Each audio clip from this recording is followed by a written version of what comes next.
Sing with Bob Iger. You just don't do that. Yeah, Governor Ron DeSantis is learning that the hard way right now. This is a move that we've been talking about for a long time, his fight with Disney, and now it has cost his state potentially a $1 billion investment, thousands of jobs as well. The company, Disney, announced it is scrapping plans now for a new employee campus in Florida. In a memo, the chair of Disney's Parks and Experiences Division said the decision was based on, quote, changing business conditions. The billion-dollar project would have brought 2,000 jobs to Florida from California. A spokesperson for the governor responded to the New York Times with an email questioning Disney's commitment to the project and criticizing the company's financial situation. California Governor Gavin Newsom posted on Twitter, the door is open for Disney to bring those jobs back to a state that represents the values of its workers. That's what he said there.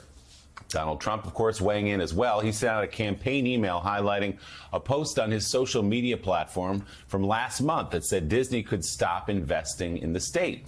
Trump also called the decision by DeSantis to take on Disney an unnecessary political stunt. So here, Claire McCaskill, you have Gavin Newsom aligned with Donald Trump in criticism of Ron DeSantis. Again, appearing to be, except for a stop to a small sliver of the base of voters for Ron DeSantis, a colossal mistake, as now money and jobs are not coming to Florida because of his fight with Disney.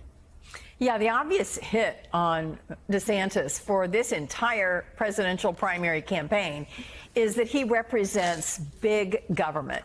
He represents anti-business. He represents telling people what they can read and what they can learn, and all the stuff that he thought was going to be his ticket to the Oval. As it turns out, he just kind of looks like a mini-me of Trump. And, you know, if he can't really handle this, I got to tell you, I don't think there's a lane for him. I really don't think it opens up.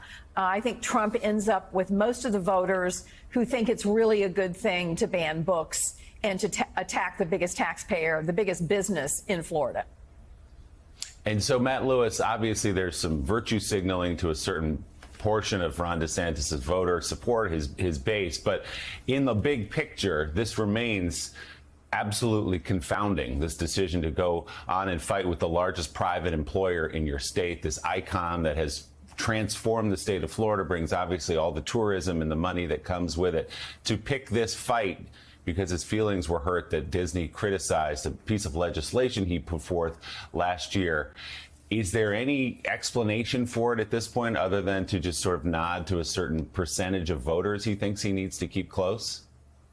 Yeah, I mean, I think that was initially, right, Ron DeSantis wanted to position himself as someone who was like Trump, except more competent and more competent in not only winning elections, but on sort of executing the culture war. So going after Disney, I think he saw as like this, I don't want to call it a stunt, but something that would help boost him and elevate him as like a real fighter fighting and winning the culture war.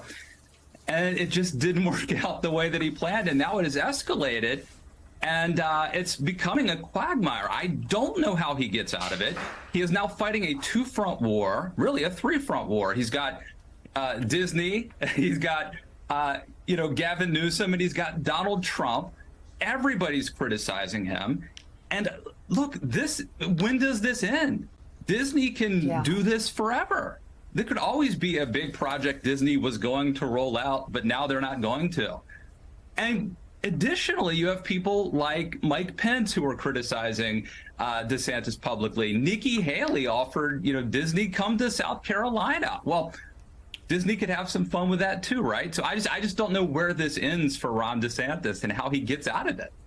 And at the precise moment when this story broke yesterday, that Disney was abandoning Florida and Ron DeSantis was taking this hit, where was Bob Iger? He was at the Cannes Film Festival. He was standing next to Harrison Ford at the Indiana Jones 5 premiere.